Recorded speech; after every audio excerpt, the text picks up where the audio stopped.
My name is Jose Aleman. Today is January the 22nd, 2023.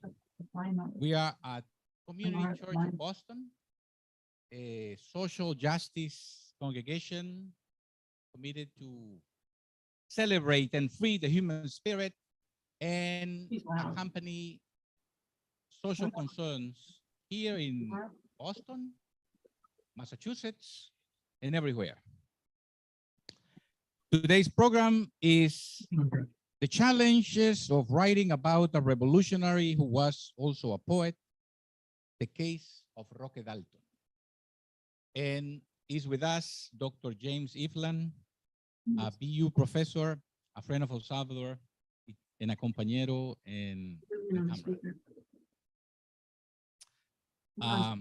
as in keeping with the tradition of CCB of show a space, give a space for concerns and joys, I want to invite Suzanne to do that part for us. Please.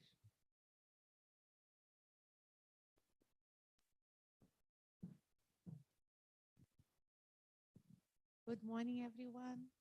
I'm very, very happy that we are all here and at home thinking about Roque Dalton and the struggle in Latin America, especially in El Salvador. And I would like to dedicate this morning to all the children of the world and all the children of Latin America, all the children in Peru, all the children in El Salvador, the ones that are going to be raised without their parents, and the ones that have their parents in jail, and it's unjustified, and it's a crime against humanity and against all the children. So for them and for us who have a child inside of us, this is the morning, and I hope everybody join us in the spirit.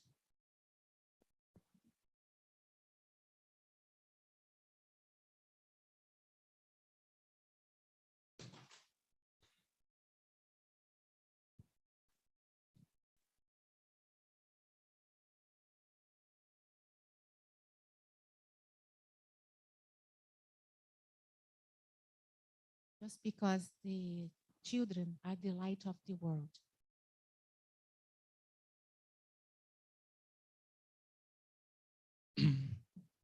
I need to say that this program is sponsored by Encuentro 5 and co-sponsored by CISPES, the community in solidarity with the people of El Salvador, and by Community Church of Boston. Now I want to call on our music director and administrator to introduce our musicians and the opening song. Good morning, I'm Dean. How's everybody? We have a new crop of folks, some faces I don't recognize, and just want to sing this song to welcome you. This is a welcome song. It's called Casa Abierta, Open House. And it's about what we're trying to do with this auditorium. This is your living room. This is where you can look at the walls and see beauty and be inspired, and where you can look at some of the crafts that, in fact, I gotta do some shameless commercialism here. I'm just recently returned from El Salvador, and I have 50 of these embroidered shirts. You want to zero in on it? Ooh. Fashion model. You can, a runway. I need a runway. You can notice also Jose Aleman's comes from the same magnificent artist. Her name is Hilda Recinos de Caballero. She and her two daughters do beautiful embroidery, and I'm almost having this dream that we should take down this exhibition of beautiful impressionist art pretty soon, and we should put up an exhibition of embroidered shirts and jean jackets, and have a wine and pupusa opening celebration, and have a gallery display and sell them for $1,000 each.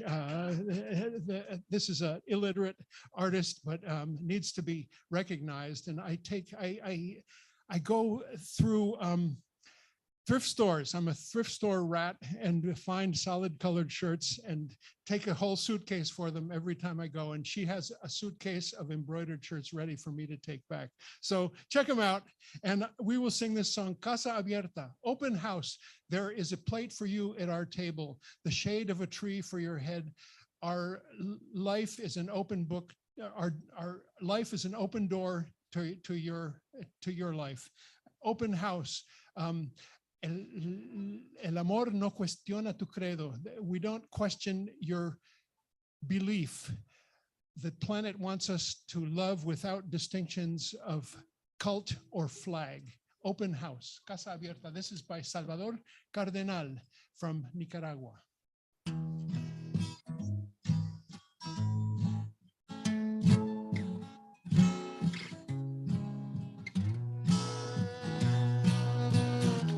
Quiero estar bien con mis hermanos, de norte a sur al fin del mundo. Querer oír y dar mis manos, sudar jugando algo bien sano. Todos aquí somos humanos. ¿Qué más me da el color, la raza? Dentro tenemos sentimientos que necesitan de sustento. Si adentro hay buenos sentimientos, no se pueden quedar adentro. Aquí está mi casa abierta. La amistad no cuestiona tu credo. A la tierra le gusta que amemos sin distingos de culto y bandera. Casa abierta, la amistad no cuestiona tu credo. A la tierra le gusta que amemos sin distingos de culto y bandera. Casa abierta, casa abierta. Casa abierta.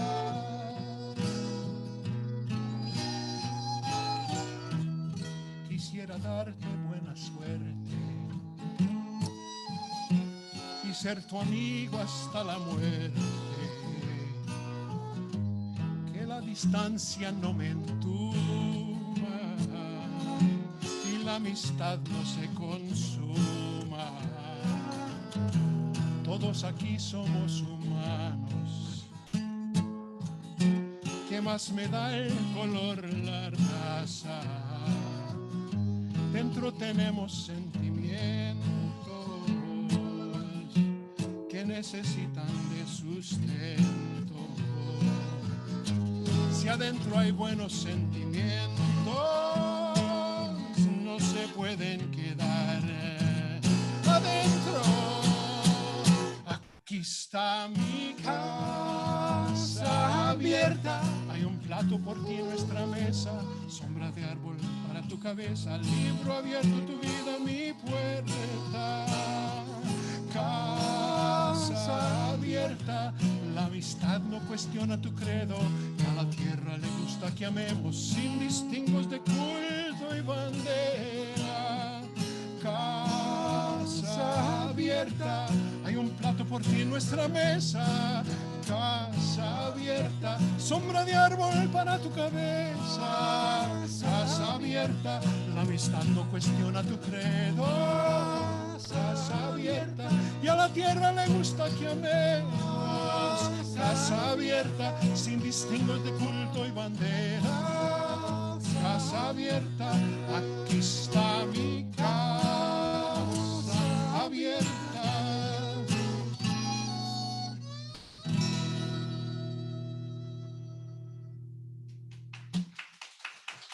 Thank you.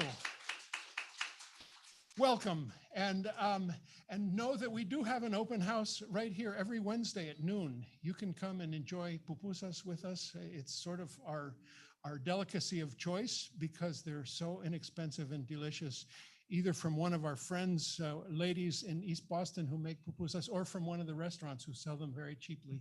Anyway, I want to introduce two wonderful musicians. Rob Flax is with us today, and it's just a pleasure to have Rob for both his musical dexterity as well as his trying to help us fix some technical issues that we have, and we got the guy to do that. So the other musician I want to introduce joins us remotely from Florida, where he has recently moved. He lived many years in Boston.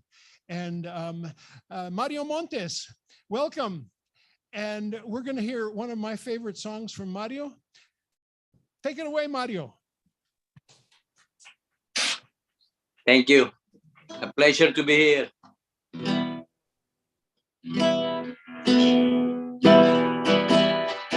That's what it should be doing.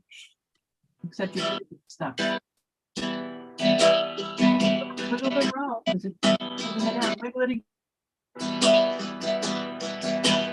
Solo le pido a Dios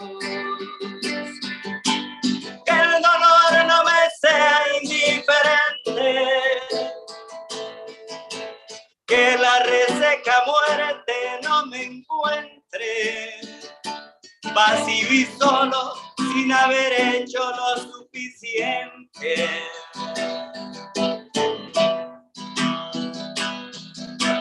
Solo le pido a Dios que lo injusto no me sea indiferente,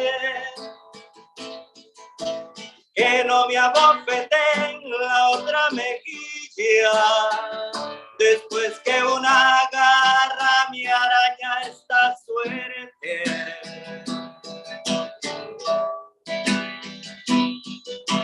Solo le pido a Dios que la guerra no me sea indiferente. Es un monstruo grande y pisa fuerte toda la pobre inocencia de la gente.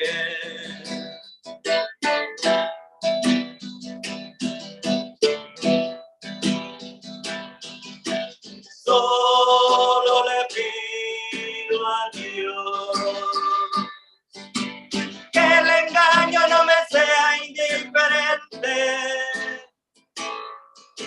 Si un traidor puede más que unos cuantos, esos cuantos no lo olviden fácilmente.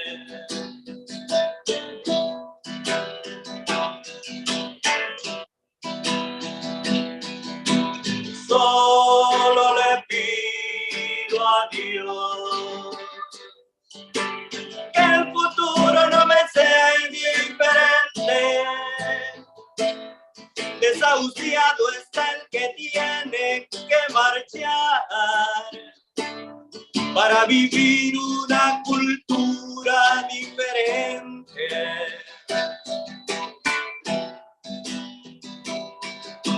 Solo le pido a Dios que la guerra no me sea indiferente. Es un monstruo grande y pisa fuerte toda la pobre inocencia de la gente. Es un monstruo grande y pisa fuerte toda la pobre inocencia de la gente.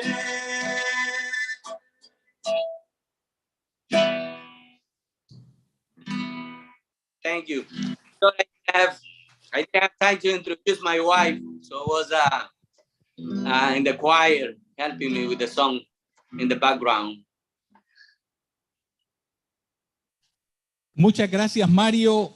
Debo decirlo. Thank you so much, Mario. Mario is joining us from Jacksonville, Florida, right? He used to live in Revere, Chelsea. Lowell. Lowell, all right.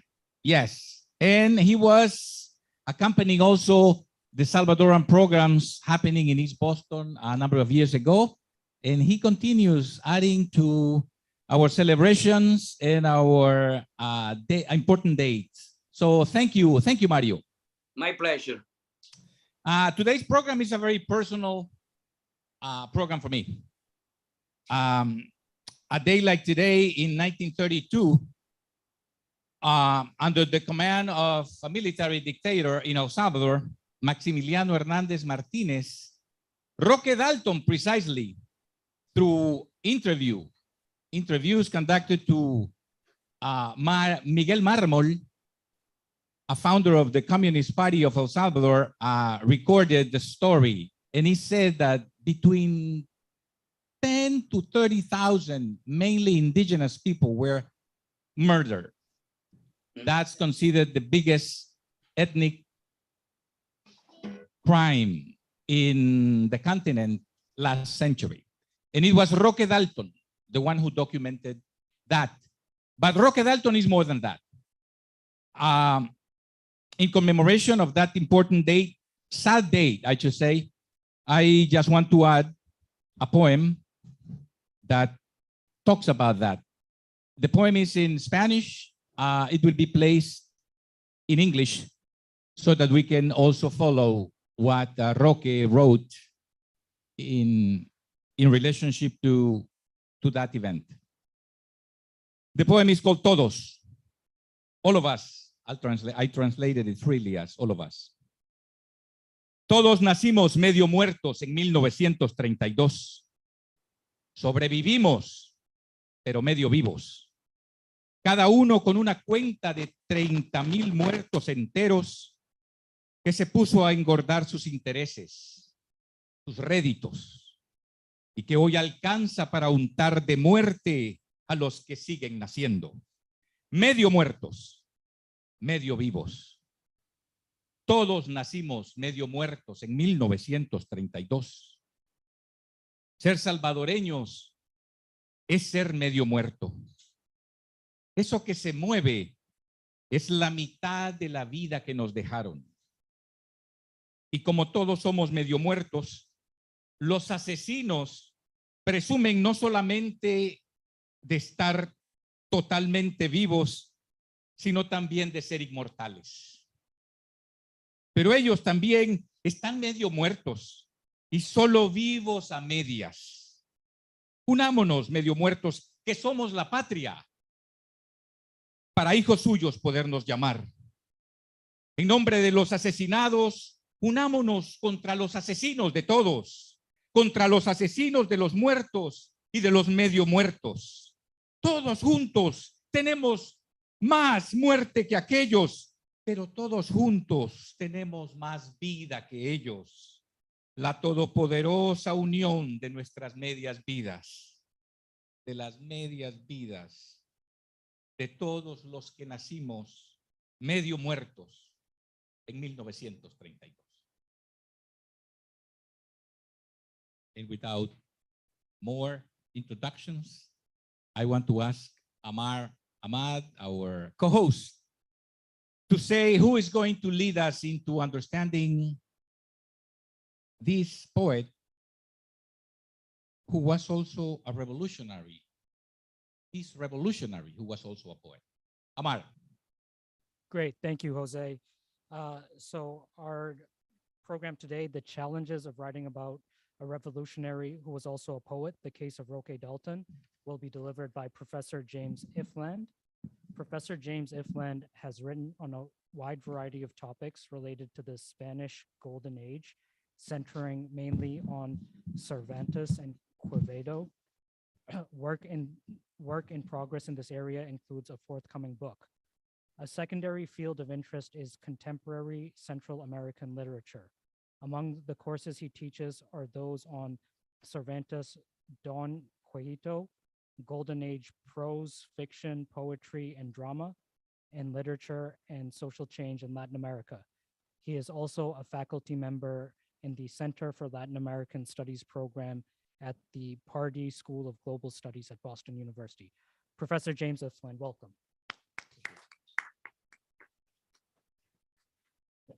Thank you. Is the how's the sound? Okay, good. All right.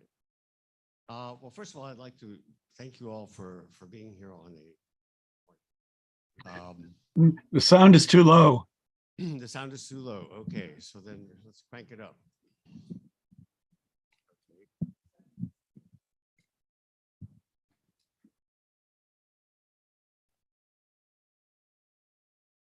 Okay. How's this? Better? Yes? No? Are we okay? Still not coming out over the broadcast. Coming out over the broadcast. You might use the other mic. The mic Dean was talking into was louder than Okay, but the Yes. the mic you were singing into was much better.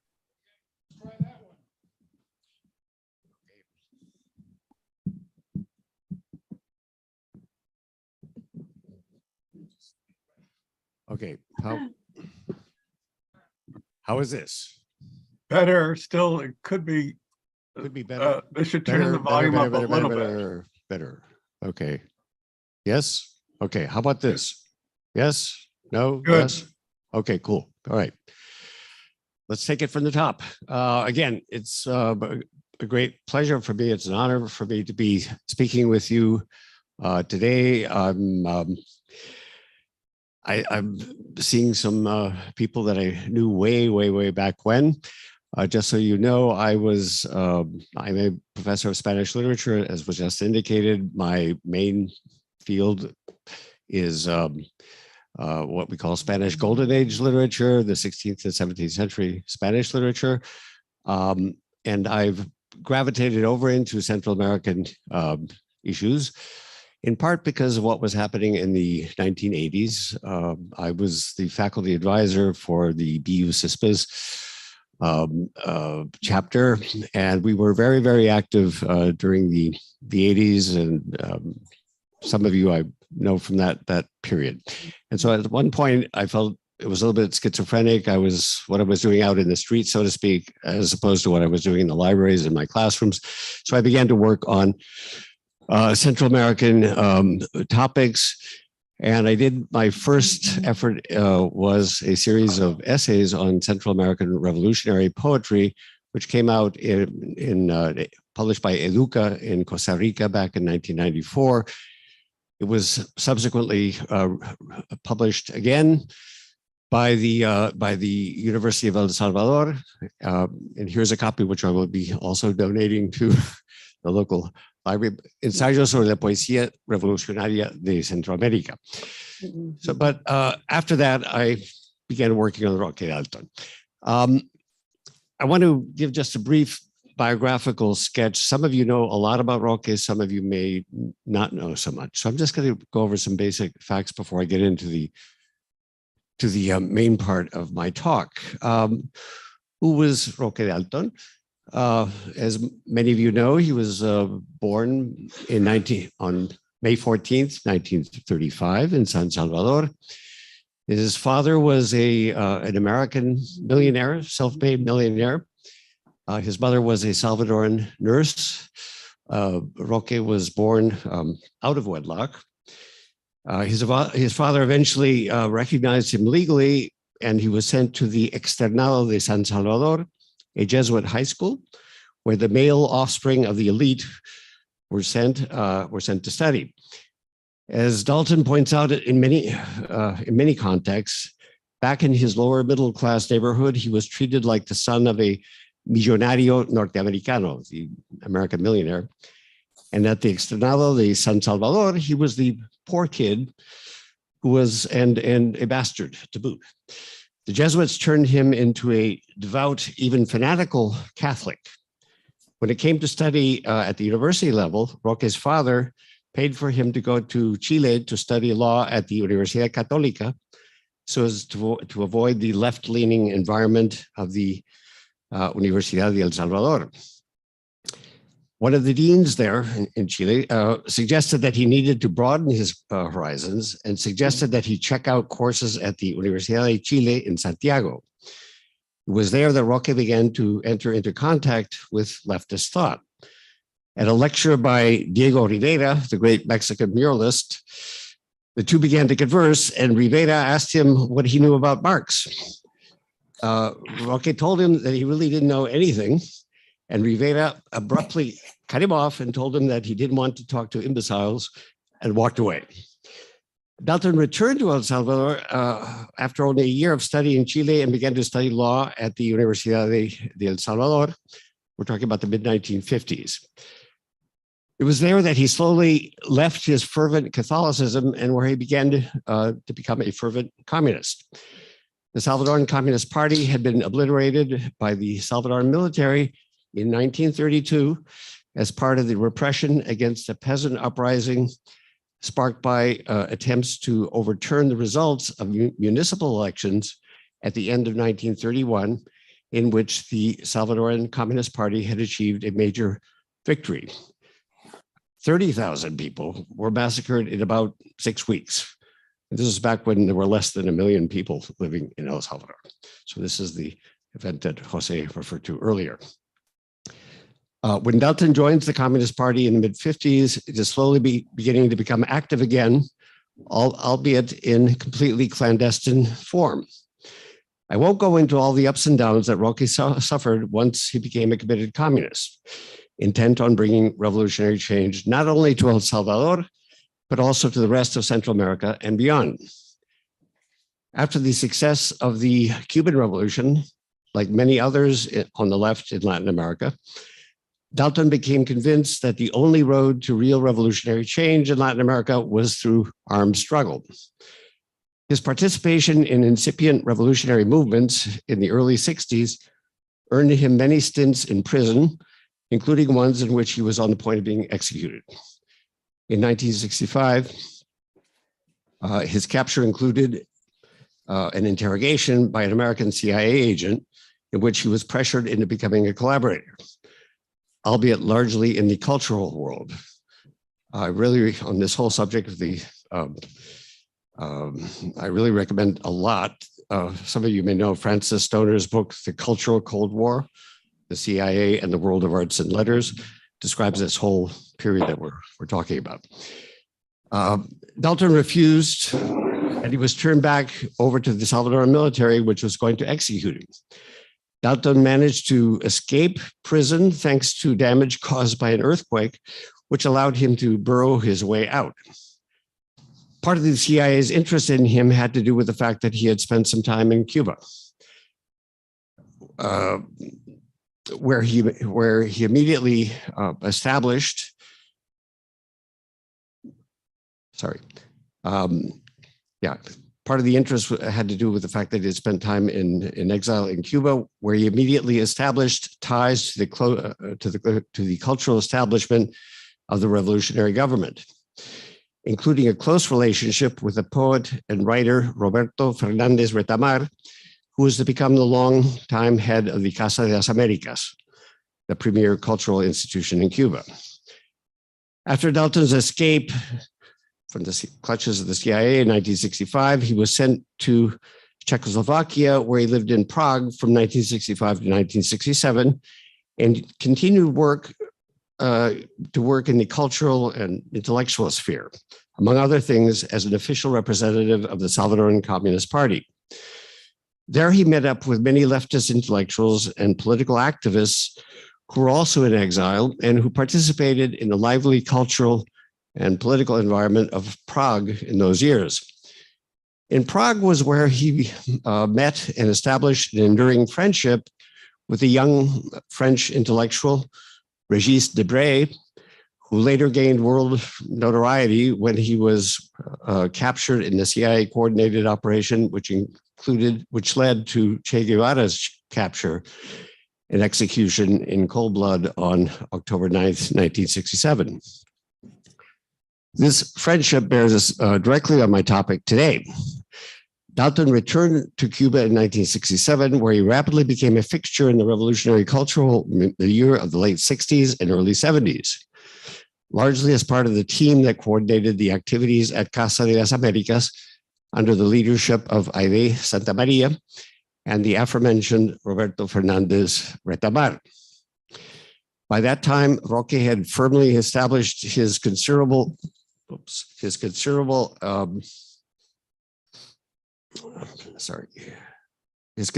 prestige as an up-and-coming poet.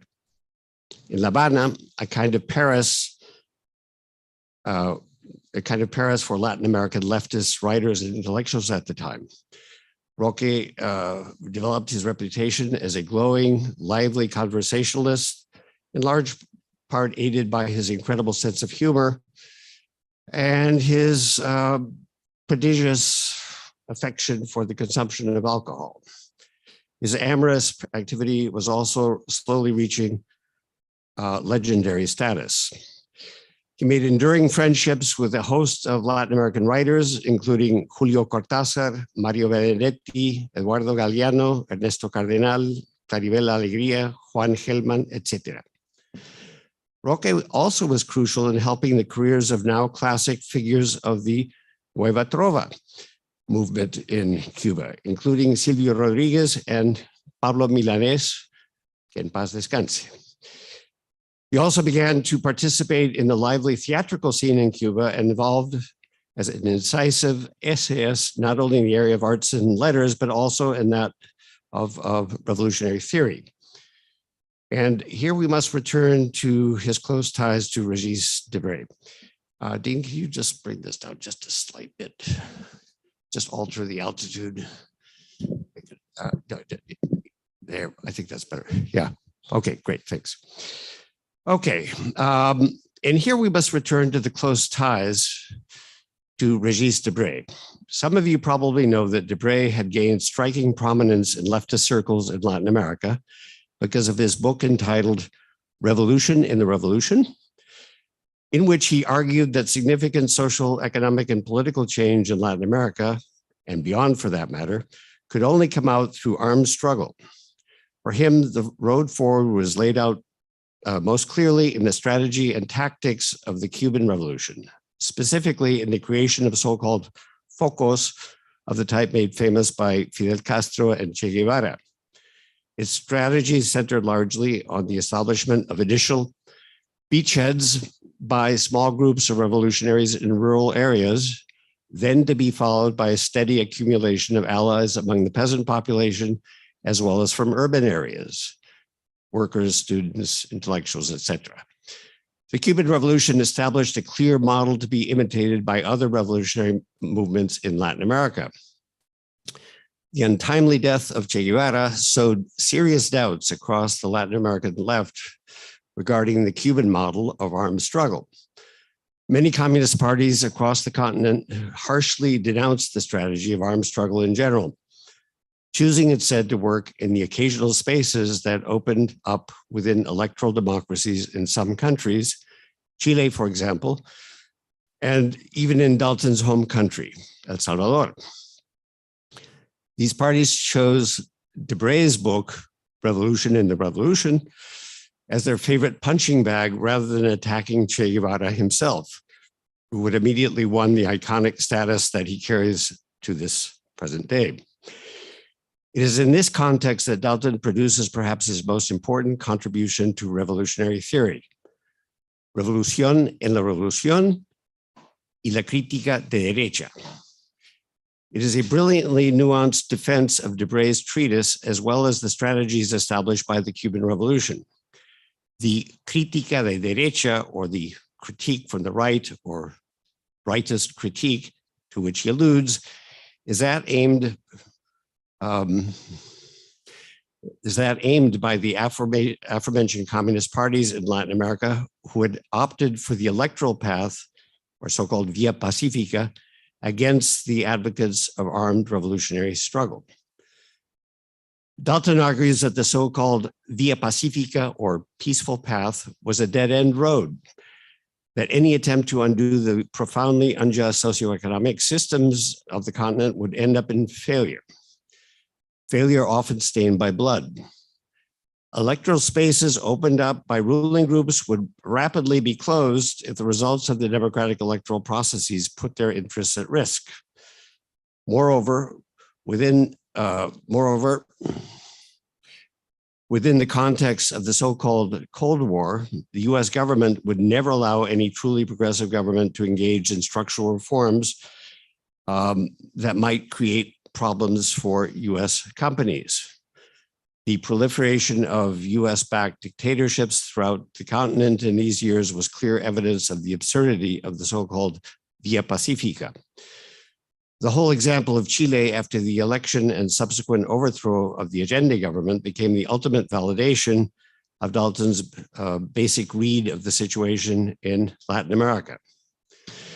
The Latin American left in general had to rid itself of any illusions regarding this so-called Via Pacifica toward profound socioeconomic and political change. It was a dead end. Roque continued to theorize on armed struggle in the late 60s and early 70s. At the same time, he continued to write his incredible poetry, to work on his strikingly original novel, Pobrecito Poeta que era yo, Poor Little Poet Was I, and also to engage in theater, etc.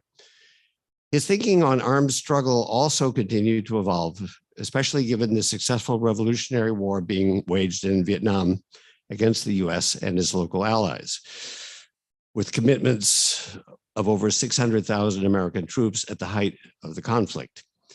How was this remarkable feat being carried out, and what were the lessons that Latin American revolutionaries could learn? He wrote a complete manual on the subject called The Lessons of Vietnam. But he was also a great student of other successful revolutionary leaders, such as Lenin, Trotsky, Mao, Kim Il-sung, along, of course, with Fidel Castro and Che Guevara. One of his most strikingly original efforts in this direction is his Un libro rojo para Lenin, a red book for Lenin, a 200-page poem which, through the use of collage techniques, develops an extremely complete manual on the art of insurrection. It's a poem, but it basically tells you how to overthrow governments, okay? Quite a feat, at least poetically. The collage is comprised of poems written by Dalton himself, as well as other poets, Huidobro, Mayakovsky, Brecht, Bertolt Brecht, as well as key passages from the works of the aforementioned revolutionary theorists and practitioners, Lenin, Trotsky, etc. All in all, a very ecumenical work. He just takes from all these different currents and brings them together in this incredible poem. And here we move closer to the title of today's talk. Roque was not just a Marxist, but a Marxist-Leninist. He was committed to the notion that electoral systems dominated by capitalist interests would never solve the terrible problems affecting huge swaths of humanity. These systems needed to be replaced by governments, these systems needed to be replaced by governments committed to deep structural changes that would inevitably be resisted tooth and nail by the dominant economic interests. Roque felt that these strong convictions needed to be carried out in practice. He couldn't sit back and theorize about revolution from the relative comfort of La Habana. Over successive years, in the late 60s and early 70s, he developed links with armed revolutionary movements in Central America. His principal desire was to return to his native land, where a number of revolutionary organizations had begun to emerge. The Salvadoran Communist Party had divided over the whole issue of whether to pursue the electoral path or armed struggle. The leadership was in favor of the former, whereas dissidents, such as Roque himself, began to lay the foundation for armed revolutionary struggle. Roque finally ended up joining the nascent Ejército Revolucionario del Pueblo, Revolutionary Army of the People, or the ERP, RP, as it was commonly called, still is. He secretly returned to his beloved El Salvador in December of 1973. Roque proceeded to develop written materials for the organization, for the ERP. At that point, a very small organization as compared to the Fuerzas Populares de Liberación, or the FPL, led by Salvador Cayetano Carpio. In the documents on revolutionary theory and practice that Dalton produced in El Salvador, while at the same time continuing to write poetry, we see his emphasis on the need to develop alliances with broad social sectors and movements: peasants, industrial workers, students, progressive middle class elements, women's organizations, etc. The revolutionary organizations couldn't just concentrate on military actions. They needed to mobilize broad sectors of society in general, the way that Fidel, Che, and others had managed to do in Cuba. And here is where we begin to approach Roque's untimely demise. Strong divisions began to emerge among the ERP's leadership, of which Roque was a member.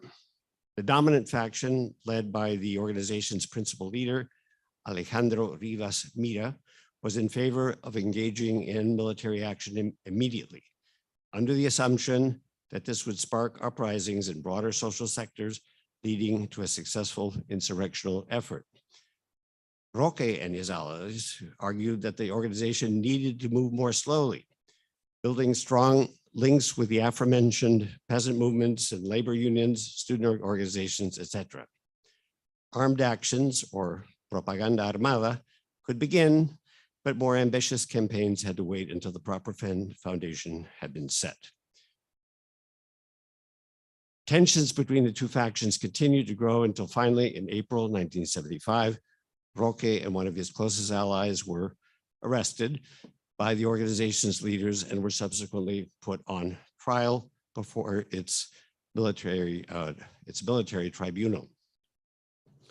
Among the accusations made against Roque was first that he was a CIA informer, later that he was actually an agent of the Cuban intelligence services. The ERP leadership at that time didn't want to fall under the control of Cuba. Both Dalton and his comrade Armando Arteaga were found guilty and executed on May 10th, 1975, which was Mother's Day, just 4 days before his 40th birthday. The ERP circulated communiques announcing their actions and the reasons behind them. After a few more weeks, they brought out another communique in which they admitted that they had made a mistake, but nevertheless insisted that the revolutionary movement was better off without petty bourgeois intellectuals like Dalton. They say, well, we're sorry, but not that sorry. Okay. The two victims were buried in a secret location, one to which this day has not been identified. And here we run into one of the major difficulties anyone working on Dalton's legacy has to deal with. While working on a book project over 2 decades, you have the book here, it's actually out. When I was telling people I was working on a book on Dalton, the first response that I get was, ¿Quién lo mató? Who killed him? That's the very first question that they ask. There it is. Okay. So yes. So anyway, I'll talk about this later, but here it is, volume 1, volume 2. Thank you. But writing that again, I would say, oh, I'm writing on this book. Oh, who killed him? First question. Okay. The lack, you can go back to that if you want. The lack of a final clear resolution of Dalton's murder continues to be a major open wound in El Salvador's political life. During the war years, being caught with one of Roque's books in your house could translate into your waking up dead the day after. You were obviously a subversivo. The Salvadoran political right would have been quite happy to kill Roque themselves, which they tried to do on several occasions. As luck would have it, it was the revolutionary left that did it, his own comrades. What better proof of the need to reject the left in general, particularly the FMLN, which had transformed itself into a political party after the war. So even though Roque's political inclinations, Marxist-Leninists, are on full display in his poetry, it was a right-wing government that began to memorialize Dalton as a great Salvadoran writer. The government's publishing organ came out with a major anthology of his works within a few years of the end of the war, followed by a postage stamp with his face on it and an official act by the national legislature that consecrated him as a species of national poet.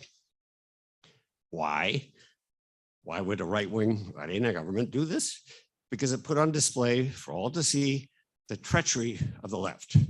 The fact that the left was capable of killing in cold blood a national treasure.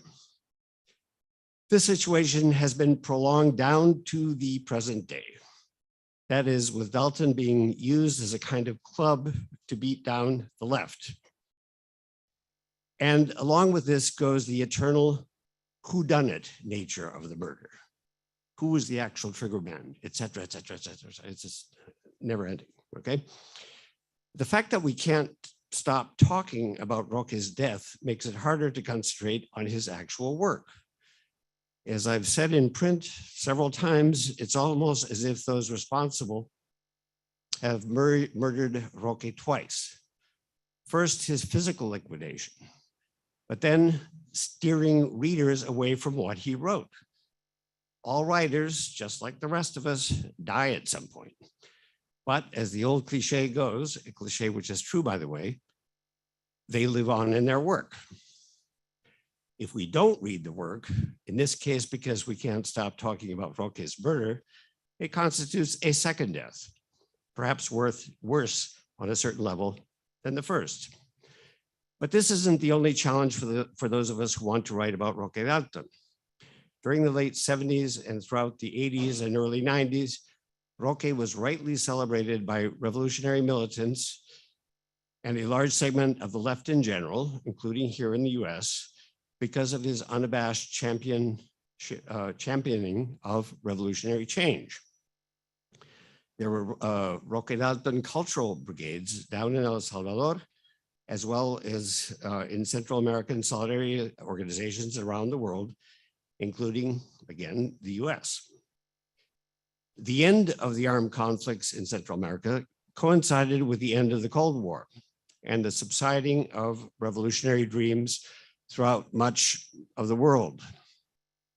The so-called end of history was declared with the prospect of a world in which we would have just one superpower, the US, a superpower that would cultivate, by one means or another, a lasting Pax Americana. Simultaneously, we have the great surge of popularity of so-called postmodern thought, an intellectual, cultural, and political current which emphasize the end of the grand narratives of modernity, by which they largely, if not exclusively, referred to narratives of the left, particularly the revolutionary left. The grand narrative of capitalism, i.e. that slowly but surely, the great engine of capitalism presided over by liberal democracy would make all boats rise to an era of unimaginable world prosperity. That particular grand narrative was left untouched. Postmodernism was and is a movement marked by a certain self-ironic, melancholy, acute playfulness laced with skepticism. Postmodernizing political strategies largely celebrate a mosaic of identity politics, a nibbling away at the margins and the interstices of the system.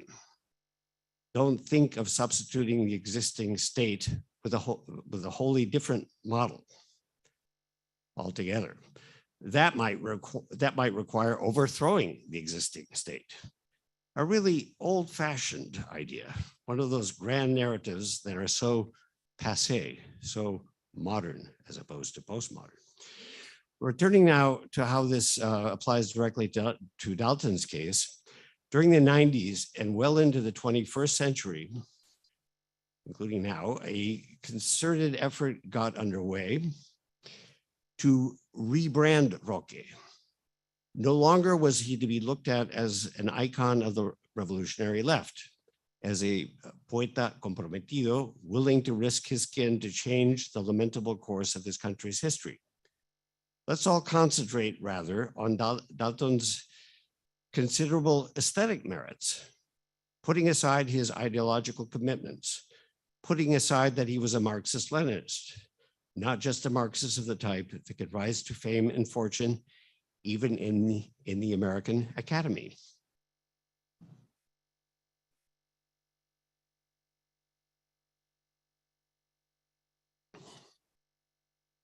Indeed, we could even suggest that Dalton was simply a romantic dreamer, one chock full of good intentions. His romantic dreaminess led him to fall in with the wrong crowd, those nasty communists who wanted to exploit his notoriety and talents as a poet. And let's not forget Roque's bohemian side, his great fondness for alcohol, his persistent womanizing, his dazzlingly irreverent sense of humor, and often zany behavior. All of these qualities make him more fun in the collective imaginary, and perhaps particularly in the halls of academia, where authors' colorful lives, personal foibles, and personal tragedies often garner more attention than their actual works. Like most of humanity, academicians love gossip. And in Roque's case, there's plenty of raw material, plenty. So slowly but surely, Roque and his work have been turned into grist for the mills of academia, duly scrubbed and refurbished in a way that makes them more useful for advancing careers rather than helping to affect structural changes in society. There is a general tendency to refer to Dalton as a poet and writer as well as a revolutionary. I vehemently insist that it should be formulated the other way around. He was primarily a revolutionary who also happened to be a great poet, someone who cared way more deeply about bringing off successful revolutions than about bolstering his literary fame. This fundamental truth only becomes evident, however, if we are willing to study all of what he wrote, not just certain areas of his poetry. If we read all of what he wrote, all the way down to his very granular writings about the mechanics of guerrilla warfare, very granular, very specific, it is impossible to arrive at any other conclusion. Roque wanted revolution above all else, not out of doctrinaire abstract convictions, but because he loved life. Life was at the center of his whole project. And what he could not accept was the fact that the full gamut of life's wonders, its great gifts, its intense pleasures, were made unavailable to, or were robbed from, to put it more strongly, huge swaths of humanity, consigned to a hell on earth marked only by material deprivation, exploitation, and despair. He wanted a full, rich life for everyone, not just for small elites. And to achieve that, it was necessary to undo the state apparatuses that held these systems in place. Those state apparatuses typically only play hardball, not softball. To undo them, movements for social change also needed to play hardball, and even better than their opponents. And here, Roque inevitably came back to the successful revolutions of the 20th century, all of which had been affected by some form of Marxist-Leninist revolutionary strategy. This hard Roque, no pun, is not as palatable in most circles nowadays as the colorful bohemian Roque, the tragicomic clown who met his death at the hands of his own comrades, in quotations. Over the last couple of decades, I have been at work on a book designed to counter the effects of this whole rebranding of Roque. My concern centers less on the effects as they play out in the halls of academia here in the US. Rather, my concern centers on those effects as they play out not just in the halls of academia in Central America and other parts of Latin America, but in the political dynamics of the region in general. I'm fighting this rebranding, okay? I do so by studying all of what he wrote, from his love poetry to his manuals on guerrilla warfare, from his reflections on his own peculiar brand of religiosity, to that aforementioned long poem, Un libro rojo para Lenin, which constitutes a full crash course on the art of revolutionary insurrections. By doing so, I make it very difficult, in my humble opinion, to market Roque as the colorful bohemian who by accident fell in with the wrong company. Many readers will no doubt be turned off by Roque, the hardcore Marxist-Leninist. If that happens, so be it. What we can't go on doing is forgetting that Dalton was primarily a revolutionary who also happened to be a great poet. As a great poet, Dalton put on display his inner, emotional, and even spiritual life, all of his flaws, self-doubts, neuroses, etc. But all of this connects, in my reading, with his central commitment as a revolutionary. One of the great errors of many revolutionary movements in the 20th century was to present the ideal militant as a kind of robot with class consciousness, a granitic being with an unswerving commitment to the cause, with minimal or no personal foibles or weaknesses. Dalton was convinced that this kind of revolutionary ego ideal or model was ultimately counterproductive. Among other reasons, it can distance potential militants who might feel that they would never be able to achieve that level of steely-eyed commitment, that level of cold rationality and self-discipline. What Roque was doing in his poetry was to show that revolutionaries, even the most hardcore, are also humans. Like the rest of humanity, they fall in love, they fall out of love, they get depressed, they can drink too much, they can suffer fear, etc.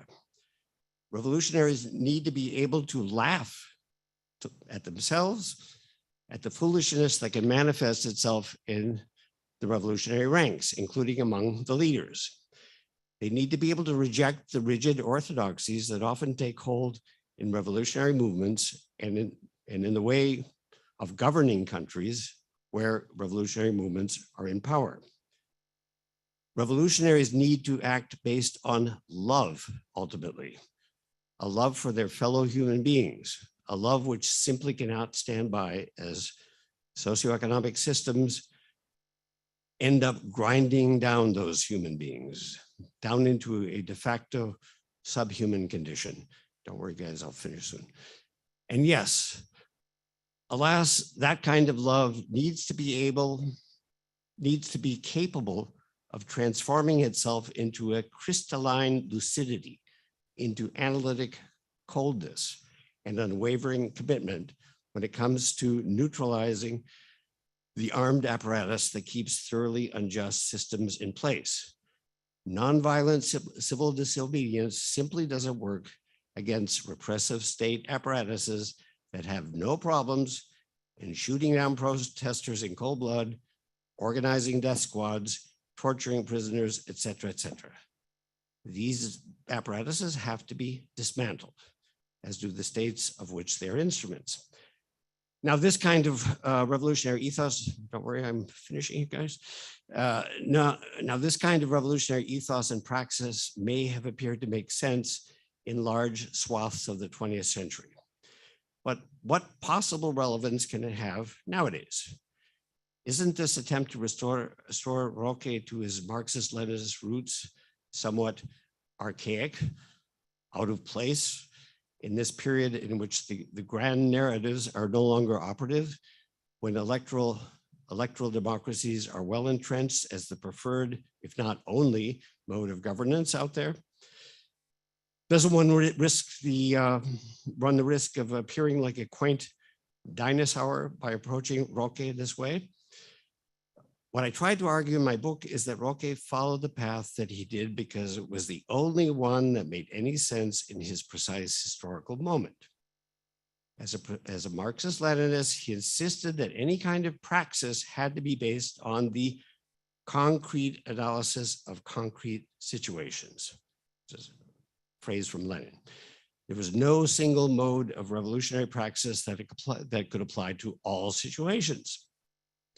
So the big question is, of course, what would Roque be advocating at this precise historical moment if he were still alive? Would he still be advocating for armed revolutionary struggle? Would he be arguing for some form of praxis within existing electoral systems, engaging in energetic reformism of the type that has sporadically taken hold in Latin America over the last several decades, albeit with variable results? Would he be arguing for the development of social movements that would operate primarily outside the strictures of these electoral systems? I don't come up with a definitive hypothesis on this subject in my book. What I do suggest is that Roque's style or way of being a revolutionary is still vitally relevant today.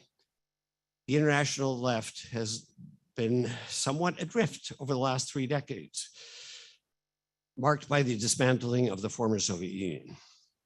It continues to search for a new path forward, for new overall strategies and forms of praxis.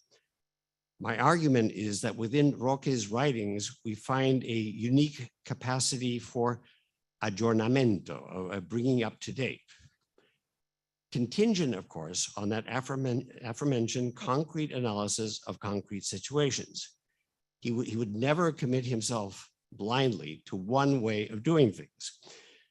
His unique way of approaching revolution from a Marxist-Leninist perspective emerges, in my reading, from the fact that he continued to be a poet even when reflecting with utmost cold lucidity on the practical tasks necessary for carrying off a successful revolutionary effort. There is a peculiar species of creative effervescence, of mental agility, of deep tenderness that marks every aspect of his commitment to revolution. His profoundly poetic disposition enables him to avoid the rigidity of thought that often is the death knell of revolutionary projects. The purpose of my book is to draw out that special quality of his work, of all of his work, so as to pass it on to today's youth and to all others committed to significant systemic change in their societies, especially in those countries where the grand narrative of capitalism continues to fail miserably, which is much of the world. This would not translate automatically into forms of armed revolutionary struggle. That said, these latter would also not be consigned to the so-called trash bin of history as some sort of archaic oddity that only maintains relevance in the minds of aging radicals who have lost touch with the here and now. Liberal democracies in much of the world function as variants of capitalist parliamentarism, as the French Marxist philosopher Alain Badiou so aptly has defined them. That is, glorified debating societies in which the parties compete, all the parties that compete do so under the aegis of big capital. Through the mechanisms of campaign financing, these systems are owned by big capital. And any solutions to deep structural inequities will only be tolerated to a certain point, one which doesn't put into danger its fundamental interests. These supposedly democratic systems, and I'm talking about ours too, by the way, these supposedly democratic systems are designed to function a certain way. And the end result is ultimately always the same, okay? In Latin America, this is seen in more dramatic fashion where the coups nowadays largely avoid the bad press generated by direct military intervention of the type that marked much of the 20th century. They do so by following the rules of capitalist parliamentarianism, employing the tools built into the very system so as to prevent any kind of meaningful changes. The coups are all legal in the sense that they are carried out through the operating rules of these systems that are built to guarantee a single outcome, one that favors the economic elites. Recent examples of this phenomenon abound, whether in Brazil with all the maneuvers aimed at Dilma Rousseff and Lula, to those aimed at Evo Morales in Bolivia. From Manuel Zelaya in Honduras to Fernando Lugo in Paraguay, and I think we can now add to the list Pedro Castillo in Peru. And military options, if these other things don't work, the military options always remain on the table, the mere threat of which always tends to be effective. And yes, all of this is still played out very much under the long shadow of Washington, which will only allow things to reach a certain point before it takes measures to thwart any risks for US economic interests. The weapon of choice nowadays is economic sanctions against so-called unfriendly governments. The idea being to make the people of those countries in question so miserable that they, quote, rise up against those governments. Again, what precise strategy Roque would suggest in the face of the current historical moment is not easy to predict, but it would certainly be based on concrete analysis of the concrete situation.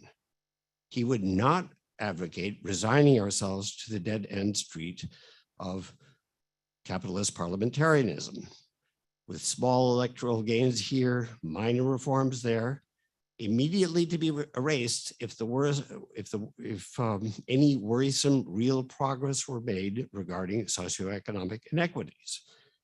He would insist on maintaining maximum flexibility so as to change course as necessary, never sticking to rigid formulas if these formulas were not working.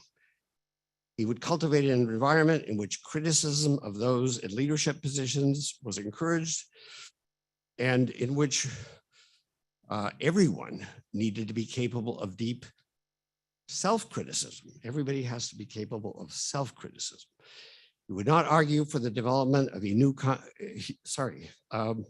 he would argue for the development of a new kind of militant, one capable of operating with maximum elasticity, but always with an unswerving commitment to revolutionary change, whose objective would be to enhance life for the overwhelming majority of human beings on this planet. Such a goal sounds, yes, a bit quaint or old-fashioned within a cultural/ideological milieu controlled by capitalists intent on convincing us all that only minor tweaks of the system are possible, and that we all just need to be patient as wealth slowly trickles down from the top of the pyramid to the rest of us. But things can change quickly, and those on the left must be ready to act if they do so. Something that as we all know, the right is already doing. They're well planned. In many ways, the rightists are more leftist than most leftists nowadays. So anyway, so things can change quickly, and Roque would say, be prepared. Thank you.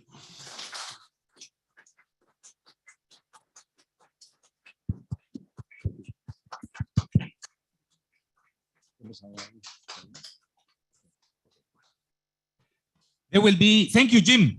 Thank you, Dr. Ifland. There will be pupusas, as it was announced. There is already Salvadoran coffee and quesadillas salvadoreñas waiting for us, because now comes the section of preguntas y respuestas, questions and answers. And I'm sure that Jim will be, if not challenged, will be asked more questions about who was this poet who was also a revolutionary, or, as you suggest, this revolutionary who was also a poet. And this is a big shift in the way how we in El Salvador, and if I haven't said it, I'm saying it now, I am from El Salvador and I learned about this poet, this bohemian. But now through Jim, I am realizing that we got it wrong. It was the other way around. It's never too late though. In order to talk about how is El Salvador now, I want to introduce a member of CISPES, the Committee in Solidarity with the People of El Salvador, to tell us more about that place that following the rules of democracy is not delivering democracy, but something else. Sarah Clark, please. Let's welcome Sarah Clark. Thanks, Jose. It's such a pleasure to follow Jim Ifland. I learned so much. I'm a big fan of Roque Dalton, and his poem in particular, Como Tú, Like You, is one of my favorites. So I'm here, my name is Sarah Clark. I'm a member of CISPES, the Committee in Solidarity with the People of El Salvador, and I'm here to talk a little bit about what's going on in El Salvador right now, and to ask you to join us in some of the actions we're taking in support of the people of El Salvador. So coming to the present day, well, actually, I'll just say that CISPES was formed 5 years after Roque Dalton was murdered in 1980 in response to a call from the Salvadoran people to provide them with solidarity, with support, as they were, as the war was starting in El Salvador against a military dictatorship. They won that war. And so for people like me, I'm sure people here who worked in solidarity to have that war end in a peaceful and just way, it's really heartbreaking to see what's going on in El Salvador now. In 2019, the current president, Bukele, was elected. And he's done some things in the ensuing years that are really clearly against democracy. Of note, a couple of them.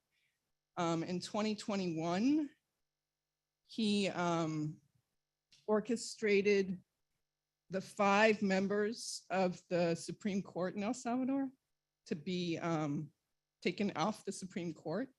He put in his own people. And within days of that happening, the Supreme Court had ruled that it was okay for Bukele to run again for president, which is specifically prohibited in the Constitution of El Salvador. Last year in 2022, in March, Bukele instituted a state of emergency, taking away many of the rights of the people of El Salvador. That state of emergency has been extended by 30-day segments till today, and it's still in effect. And then just this month, on January 11th, 5 people were arrested in the community of Santa Marta. And I want to give a little bit of context about what's going on with that, because it speaks to what sort of the whole strategy of Bukele and what's going on with his government. So these 5 people who were arrested, 5 men who were arrested, they're being charged with war crime from the war decades ago. And this community in Santa Marta, which is in the middle part of the country, and which has a long history of being revolutionary. In Santa Marta, and throughout the country, people have been demanding that war crimes by the military that people be brought to justice. The Bukele government has blocked that. And so instead, the Attorney General ordered that the police arrest these 5 people. These people have been leaders in the environmental movement, and particularly around mining. And they were in large part responsible for a campaign which led to in 2017, the Legislative Assembly in El Salvador passed for the first time in the world a very strong anti-mining law, which is currently still in place. And the fear is that the arrest of these 5 people is to behead the anti-mining and the environmental movement at a time when the economy in El Salvador is not doing well because of Bukele's policies. And when he really needs the gold that the anti-mining law prohibits him from going after. And so these 5 men were arrested on January 11th. CISPIS, along with the Institute for Policy Studies, immediately organized 250 organizations in 20 countries, released a statement calling on the Salvadoran government to drop charges against the leaders of these water defenders, these leaders who were just arrested. Signers include Encuentro 5, Encuentro 5, the National Lawyers Guild, Task Force on Latin America, the U.S. Federation of the Sisters of St. Joseph, and many other organizations. Here, and we're, so the statement was released. Here in Boston, we'll be delivering a letter to the Salvadoran consulate this week, demanding the release of the Santa Marta environmentalists. 100 people have already signed this letter, including myself. And what we're asking is for you to sign online. There's a QR code that will get you to the letter. We also have hard copies in the back here. We have copies of the QR code as well. And we'd really, just appreciate people signing that letter. I also want to lastly mention that Senator Markey, Massachusetts Senator Markey, has indicated his interest in supporting a cut in police and military aid to El Salvador, which we advocate for. He's on the Foreign Relations Committee in the Senate, which is why his support is very important. He has told CISPIS that while he supports this, he really needs to hear from his constituents that there is a base of interest and concern about this. So we organized last week a call into Senator Markey's office. I was one of the people who called in. And we would ask you to consider doing that as well, supporting this. So yeah, just hope that you can sign on to the letter and support this. Thank you.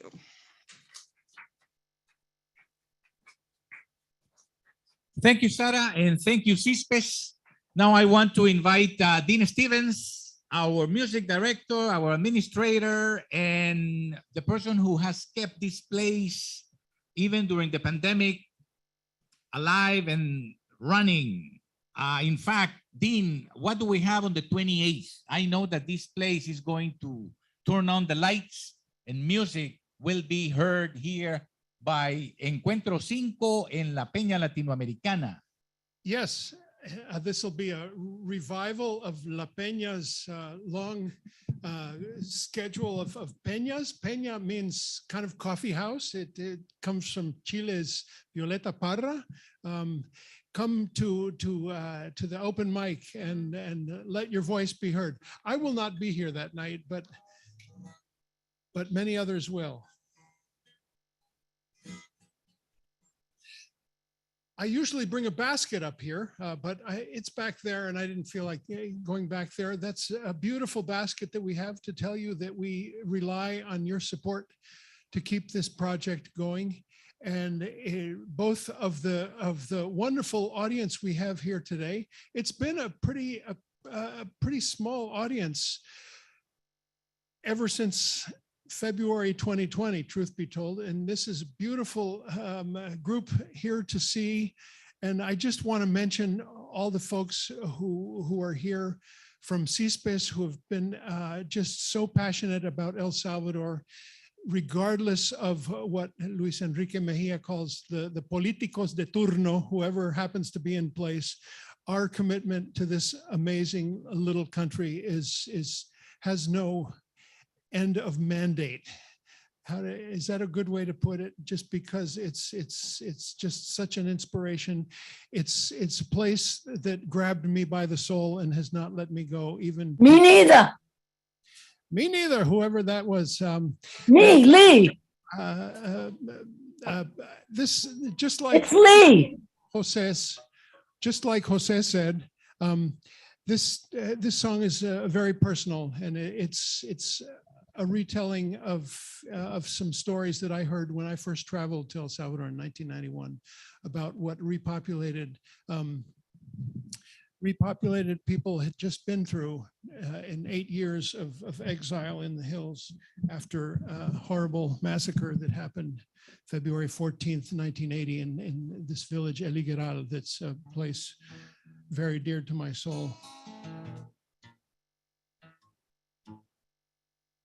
And we've been able to hear those stories all the way back to 1932, and now the same stories all the way to what Sarah just talked about, what's going on right now. And I'm sure we'll hear more about that during the Q&A.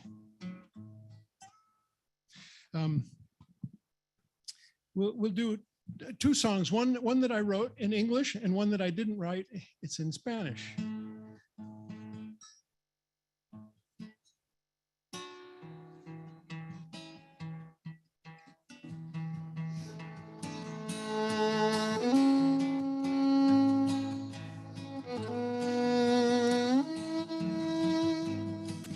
I never watched as soldiers cut my family to the ground. I never fled to hills, not looking back at my village burning down. I never heard the rat-tat bullets seek me from the sky. Never saw my children hungry and so weak they could not cry. But I met some people and they told me of these things, tales so dark to blacken their hearts, tales to cry more than to sing, and I can see their faces, and I know their names, and the day I heard their stories, I knew I never would be the same.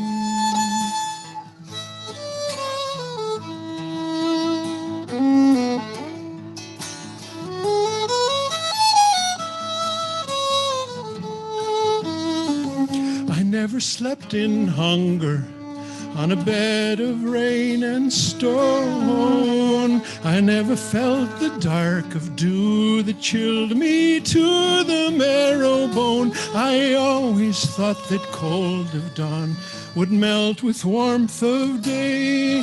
Never knew that memories might be wounds that never would go away. But I met some people and they told me of these things, tales so dark to blacken their hearts, tales to cry more than to sing, and I can see their faces, and I know their names, and the day I heard their stories, I knew I never would be the same.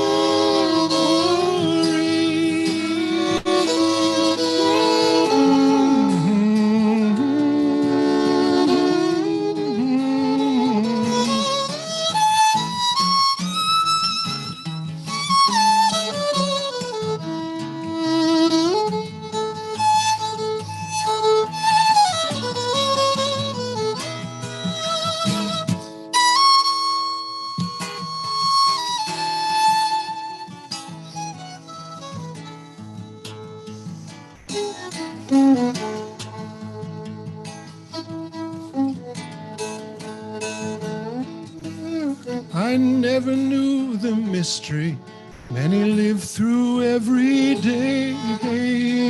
I never wanted a clean slate, Lord, to wash this all away. I never shook my fist at God.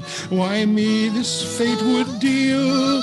But I hope and pray some brighter day a future will reveal. To so many people, they taught me so many things. Their dreams so bright will lighten the night, and tears of joy to these eyes bring. And I can see their faces, and I know their children's names. And the day I heard their stories, I knew I never would be the same. And I swear that by their stories, I will never be the same.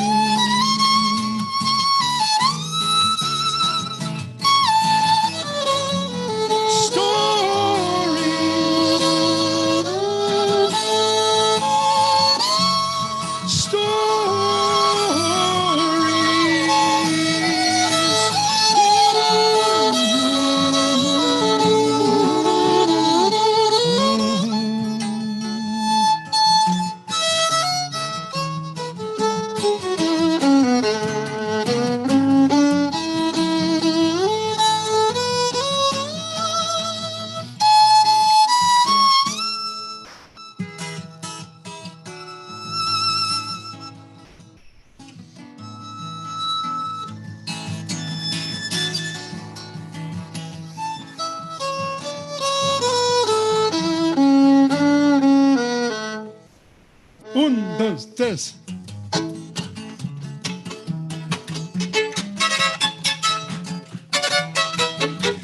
Mujer salvadoreña, trabajadora y campesina, yo le canto a tus manos de ternura y valentía.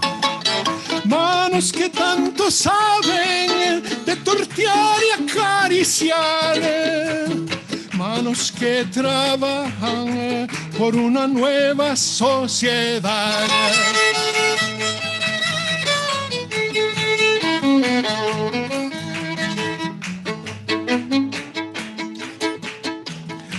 Mujer salvadoreña, tan valiente y tan sufrida, yo le canto a tus llagas, a tus lágrimas de guerra. Lágrimas derramadas por los hijos que perdiste, lágrimas que lavan el sufrimiento de tu pueblo.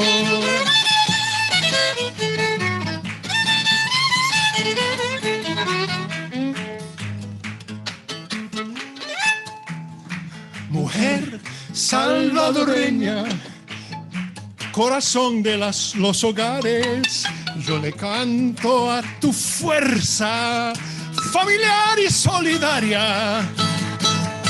Fuerza de esposa y madre, de amor y valentía. Fuerza de manos unidas, ¿ready?, que aumentan día a día.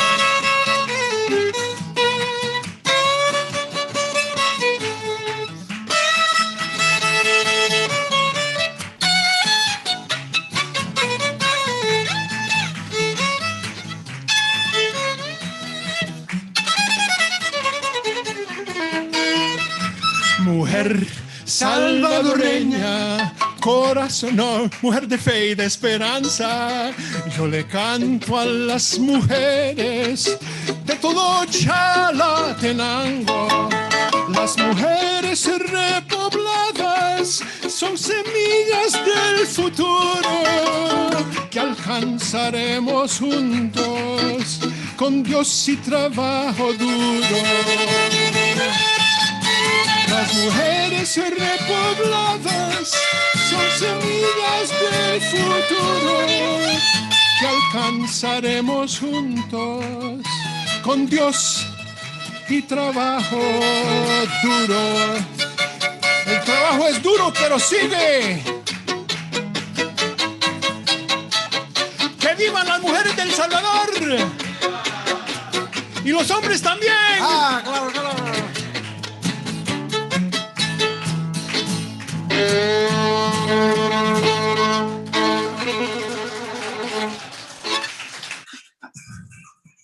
Thank you so much. Rob Flax. That was Viva El wonderful. Salvador. I dedicate this to all of you folks who are here, who have been at this struggle for so long. Mike Prokosh, Kevin Murray, Sarah, Denise, just all these people. And it's just wonderful to have you here, as well as all the new faces that I see. And thank you so much for being here with us today. I think that we have, I want to mention one more thing.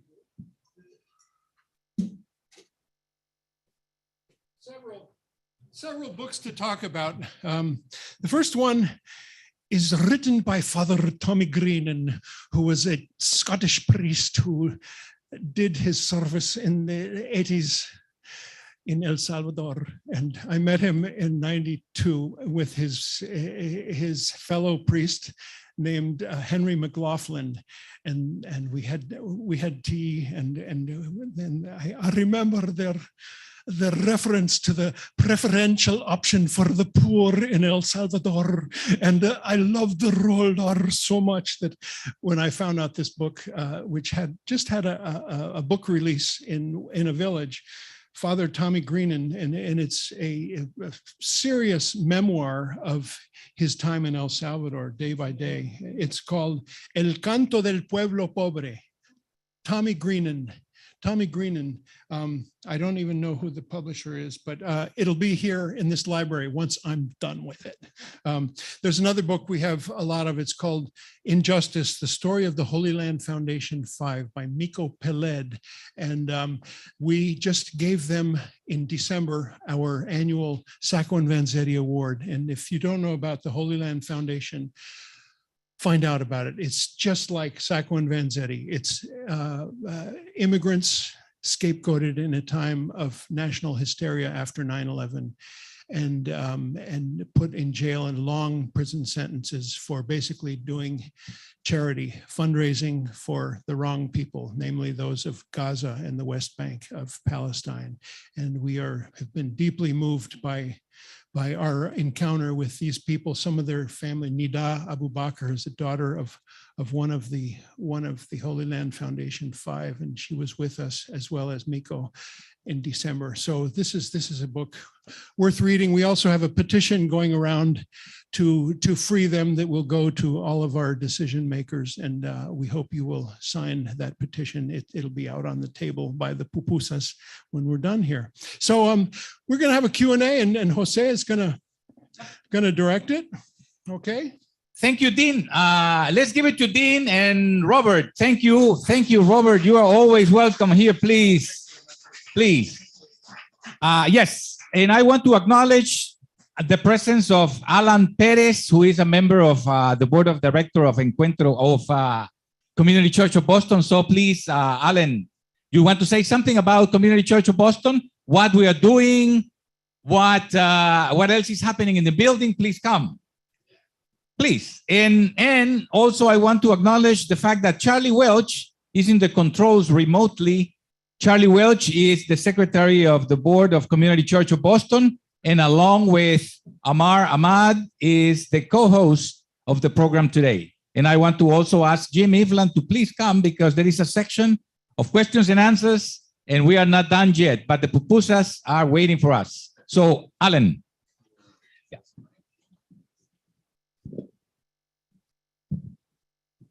Well, first of all, Professor, nice to meet you.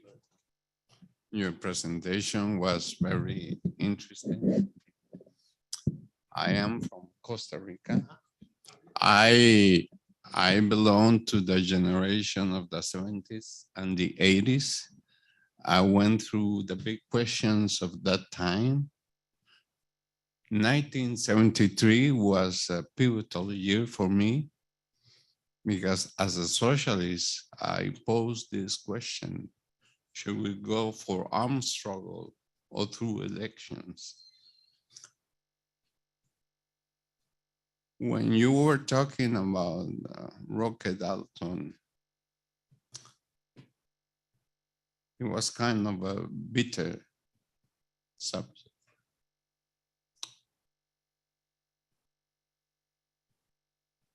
Roque Dalton was in Costa Rica with Otto Rene Castillo, the poet from Guatemala. He was with some other poets of Costa Rica, including my father. So as a kid, I could see his face, hear his words, and his plan in writing this book about Miguel Marmol, who he wrote in Prague about the 1932 massacre of peasants in El Salvador. I'm saying, remembering this with some pain, because there are some lessons that the left has to learn and haven't learned in some other places. First of all, we have to be tolerant. We have to accept dissent. When the Bolsheviks were founded, they had factions. They had tendencies. You know, Mensheviks were one of the tendencies. The Bolsheviks was another tendency. Who killed Roque Dalton? Joaquin Villalobos did. There's a specific name. His name is Joaquin Villalobos, who continues to write for El País in Spain, who continues to be interviewed by major television networks. And Roque Dalton's son, my friend, has asked him, where did you bury my father? And he doesn't want to give an answer. And that's something that resembles Pol Pot Marxist-Leninism in Cambodia. So the left in the world has to rewrite and rethink all our mistakes made in the 20th century. Because after all, socialism is about liberation, freedom, and justice. Socialism doesn't need prophets and enlightened leaders. The people has to produce by themselves its own leadership. And so for this reason is that your brilliant presentation, hurt me really, because also brought me another case. There was a legendary leader in El Salvador, Salvador Cayetano Carpio. For years, big legend. And he committed another homicide against Guadalupe Martinez, another commander of the revolution. So this is very painful. Revolutionaries killing revolutionaries under the most typical accusation of that time when you dissent with the leadership. You are a member of the CIA. I myself, when from Costa Rica, we sent brigades to fight military in the Southern Front. And when Colombians and Brazilians and other people sent the Simón Bolívar Brigade, and we were expelled from Nicaragua, we were expelled under the accusation that we were CIA agents because we were taking over land and Coca-Cola property and all these capitalist ventures. So to finalize this in a very calm way, peaceful way, I just want to say that one of the remaining and important tasks of this century for all leftists, from communists to anarchists, is to review and learn about our mistakes that were made in the 20th century under a hideous ideology called Marxist-Leninism, because that was not invented by Lenin. That was not invented by Trotsky or invented by Lenin's widow. That was imposed by Stalin because he needed to sacrifice and make a line of, between Lenin and Stalin. Even the idea of putting Lenin in a mausoleum, embalmed, Lenin's wife was horrified. She said, no, Lenin will never. I will intervene, Just to finish this, Alan. Lenin will never accept that, but that's happened. So that we don't move too far away from Roque Dalton, I just want to make also a clarification of what you said. Yep. It was Melida Anaya Montes, the woman you referred to. Yeah. And thank you. And please acknowledge the presence of Alan Perez. Gracias. And Mar and Charlie, how are you going to organize the questions and answers session here with Jim Ifland?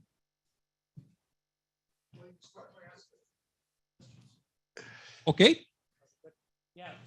Let's start with questions here because we are broadcasting via Zoom and YouTube. I will use this microphone. So if any of you have a question, just please keep it as sharp as you can. If you have a comment, keep it brief. We want as many of you to participate. So please, let's keep that basic rule in place. Anybody with the questions right here?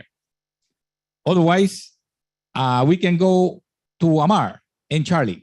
Yeah, if anyone has any questions on Zoom, they can raise their hand on Zoom, their virtual hand, or put their question in the chat. So we'll keep an eye on that. We have a question. Vamos. Yeah, I guess in terms of your research, obviously you did a lot of research, you knew a lot going into writing the book as well, but maybe what's your No se oye. what's your top one or two things that you learned Right. through your research? So,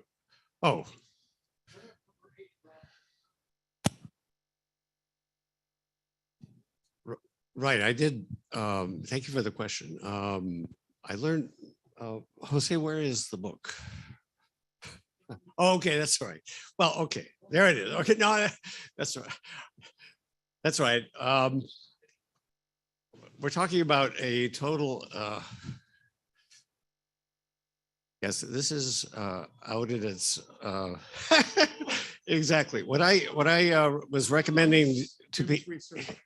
What I was recommending, well, when I presented the book down in El Salvador in late June, early July, and by the way, it's completely out of print there.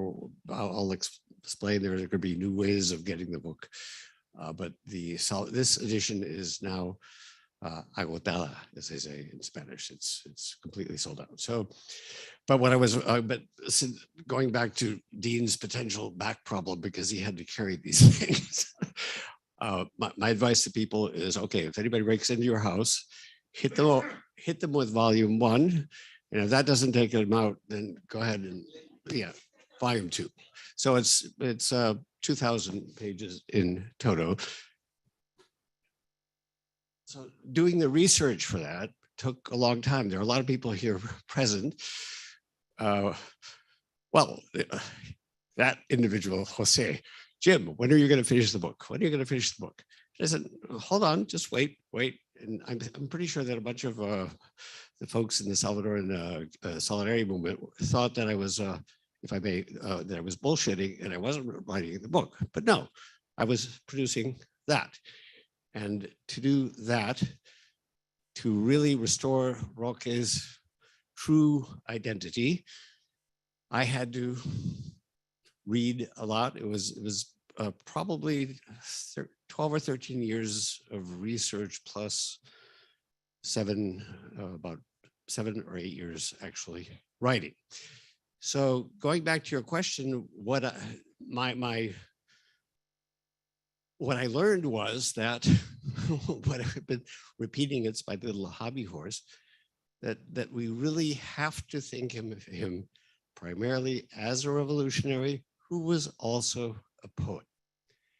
I was just out in Oaxaca, Mexico, where Roque Dalton's half sister lives, Margarita Dalton, who is a very interesting person in her own right. She's an anthropologist, activist, very interesting.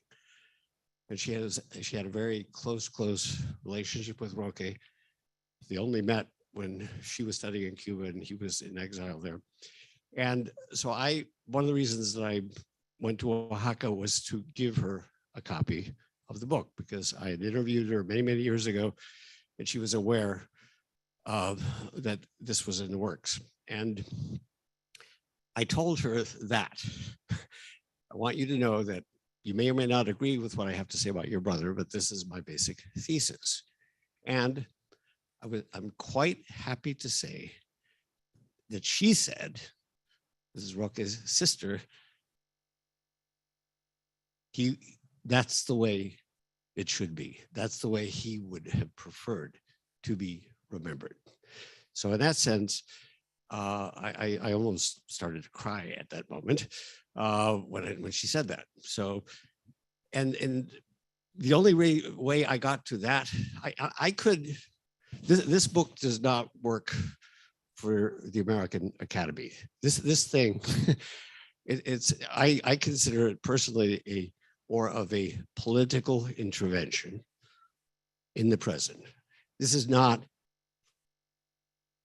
written for the academicians of this country, academicians in places like El Salvador and other parts of Latin America, and for the students. These are the people that I'm really interested in, although, yes, we have a vibrant student body here in the United States, and some of them many of them are involved in activism. And so my hope is that they would read it as well. So anyway, so what I basically learned was what I, after the 15 years of research, what I discovered was that. And I got my hands on things that nobody else had. I did research in Cuba, and the Cubans gave me some stuff, the stuff that he was writing for the ERP when he was in El Salvador working with the ERP as part of its leadership. So, I mean, there are things there that you don't get the whole image of Roque unless you read that stuff. Thank you, Jim. I have a question right here with Dean Stevens.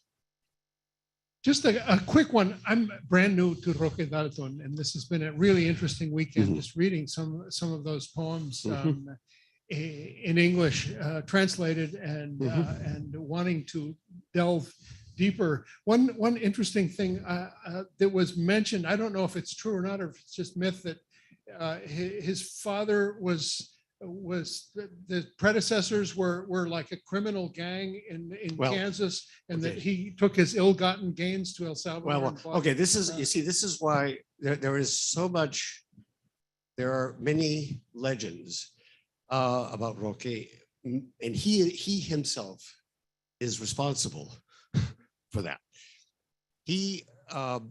He was the one who launched this whole notion that some of you, at least of a certain age, you will remember one of the famous outlaw gangs in the American West was the Dalton brothers, right?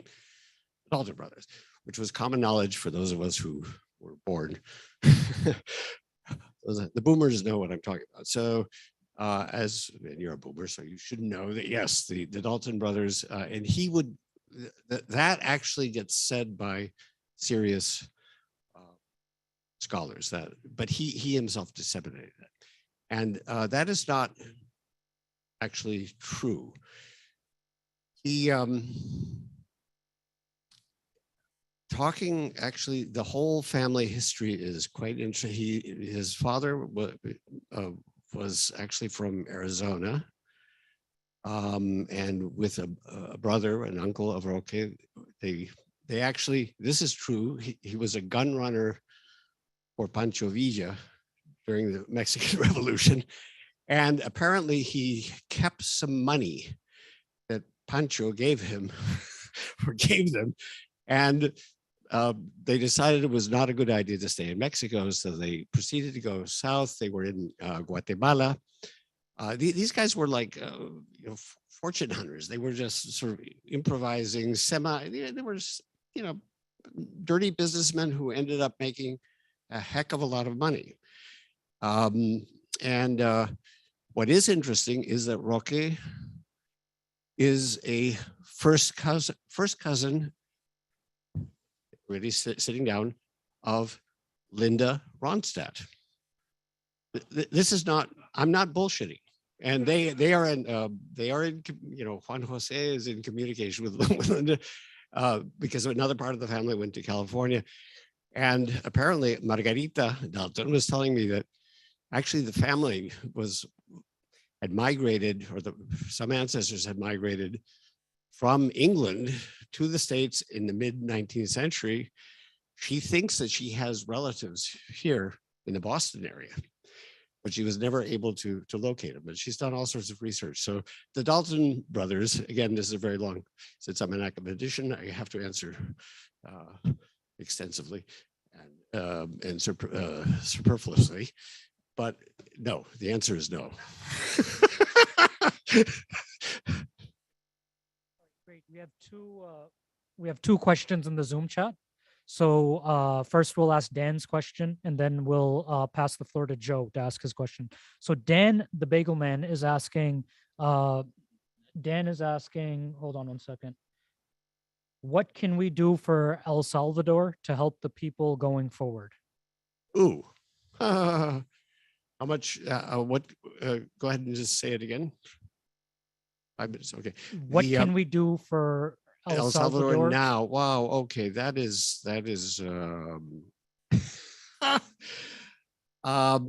we would, within the current situation, okay, I would suggest that at some point there be CISPES or Encuentro Cinco. We have a whole other discussion about what is happening now in El Salvador. It's very, very, very, very, very complicated. Look at the relatively reliable opinion polls about Bukele. He has an approval rating that is the envy of any politician. It's somewhere around 80%. So how do you explain that? And one of the ways that is explained, some of you may mention the issue of, remember the issue of the Maras, who were like a parallel government in El Salvador, causing mayhem in all sorts of ways. And this government, yes, suspending civil rights, has rounded up. When I was there in June, they had already gotten about 40,000. Now it's up 50. They're aiming for 70,000 arrests of the Mareros. And if you talk to people in El Salvador about that, they are all very happy. This is going a little bit against the current of what Sarah was saying. There's obviously a lot of discomfort and a lot of criticism of what Bukele is doing. But on the other hand, some of the stuff that he's doing is getting him these incredible popularity ratings. So I know I'm sort of dodging the question because the question is so huge. It would require many, many, many minutes of reflection, but it would have to start with the concrete analysis of the concrete situation. The situation is that